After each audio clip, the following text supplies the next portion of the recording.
সারাদিনের খবর নিয়ে আমাদের নিয়মিত আয়োজন আজ সারাদিন, সঙ্গে আছে ইমদাদুল হক। পরমাণু কর্মসূচি নিয়ে আগামী সপ্তাহে ফের আলোচনায় বসছে ইরান যুক্তরাষ্ট্র। ট্রাম্প বলেছেন, ইরানের সব পরমাণু কেন্দ্র ধ্বংস হওয়ায় চুক্তির বিষয়টি এখন আর মুখ্য নয়। মার্কিন গোয়েন্দা প্রধান তুলসী গ্যাবার্ড জানান, ইরানের ফোর্দো, নাতাঞ্জ ও ইস্পাহান পারমাণবিক স্থাপনা পুরোই ধ্বংস হয়েছে। একই সুরে কথা বলেছেন সিআইএ পরিচালক। ইরানও স্বীকার করেছে এসব কেন্দ্র ব্যাপকভাবে ক্ষতিগ্রস্ত হয়েছে। যুক্তরাষ্ট্রের নিউ ইয়র্কে মেয়র পদের ডেমোক্রেটিক প্রাইমারিতে জয়ী হয়ে ইতিহাস গড়েছেন মুসলিম রাজনীতিক জোহরান কাওমে মামদানি। বিজয়ী ভাষণে প্রবাসী বাংলাদেশিদের বিশেষভাবে ধন্যবাদ জানিয়েছেন তিনি। প্রতিক্রিয়ায় তাকে কমিউনিস্ট পাগল বলে কটাক্ষ করেছেন মার্কিন প্রেসিডেন্ট ডোনাল্ড ট্রাম্প। তবে সমর্থকরা বলছেন, মামদানির এই উত্থান প্রগতিশীল রাজনীতির জন্য এক নতুন মাইলফলক। বিশ্লেষকদের মতে, একজন মুসলিম অভিবাসী মেয়র পদপ্রার্থী হিসেবে নির্বাচিত হওয়া মার্কিন রাজনীতিতে অভাবনীয় পরিবর্তনের সম্ভাবনা তৈরি করেছে।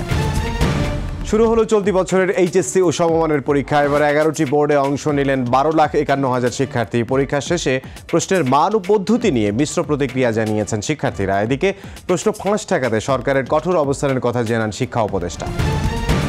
জুলাই অভ্যুত্থানের প্রথম শহীদ আবু সাঈদ হত্যা মামলার তদন্ত শেষ হয়েছে। প্রতিবেদন হাতে পেয়েছে প্রসিকিউশন। হত্যায় তৎকালীন রংপুর মেট্রোপলিটন পুলিশের কমিশনার সহ 30 জনের সম্পৃক্ততা মিলেছে। প্রসিকিউশন জানায়, নিরস্ত্র আবু সাঈদকে হত্যার উদ্দেশ্যেই গুলি করা হয়। রোববার এই মামলায় আনুষ্ঠানিক অভিযোগ দাখিল করা হবে। জাতীয় নির্বাচনে অনিয়মের মামলায় গ্রেফতার সাবেক সিইসি কাজী হাবিবুল আউয়ালকে আদালতে তোলা হয়েছে। তাকে 3 দিনের রিমান্ড দিয়েছেন আদালত। দুপুরে তাকে ঢাকা সিএমএম আদালতে হাজির করা হয়। শুনানি শেষে তার রিমান্ড মঞ্জুর করেন বিচারক। এর আগে তার 10 দিনের রিমান্ড আবেদন করে পুলিশ।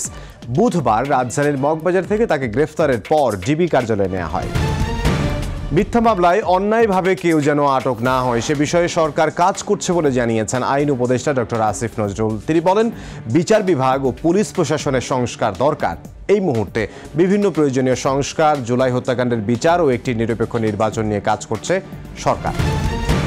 আগামী ফেব্রুয়ারিতে জাতীয় নির্বাচন আয়োজনের খবরে স্বস্তি প্রকাশ করেছে ইউরোপীয় ইউনিয়ন। জানিয়েছেন বিএনপির স্থায়ী কমিটির সদস্য আমির খসরু মাহমুদ চৌধুরী। বলেন, বিচার বিভাগীয় সচিবালয় প্রতিষ্ঠার ব্যাপারেও ইইউ অর্থায়ন করতে আগ্রহী। এদিকে দলটির আরেক নেতা সালাউদ্দিন আহমদ বলেছেন, সুষ্ঠু ও নিরপেক্ষ নির্বাচনের জন্য সংবিধানের তত্ত্বাবধায়ক সরকার ব্যবস্থা থাকতে হবে।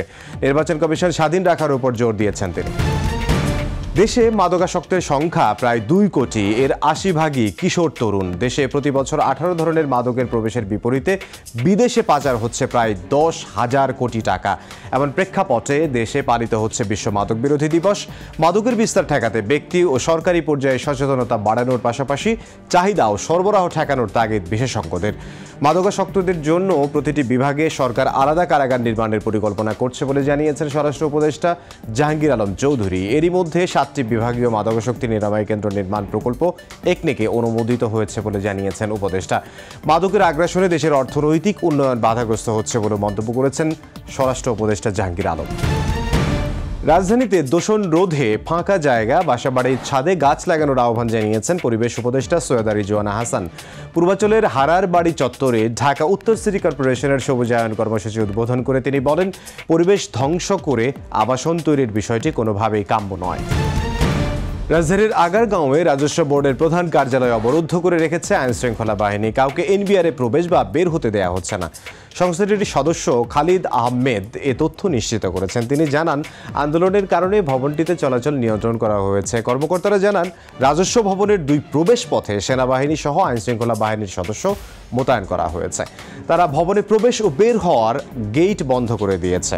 সেবার প্রার্থী, সাংবাদিক, কর্মকর্তা কেউই ঢুকতে বা বের হতে পারছেন না। এদিকে চেয়ারম্যানের অপসারণ ও এনবিআর এর যৌক্তিক সংস্কারের দাবিতে আজ অবস্থান ও কলম বিরতি কর্মসূচি পালন করছেন কর্মকর্তা কর্মচারীরা। তাদের অভিযোগ, কর্মকর্তাদের সমবেত হওয়া ঠেকাতে এনবিআর অবরুদ্ধ করে রাখা হয়েছে। এই ছিল আজ সারাদিনে।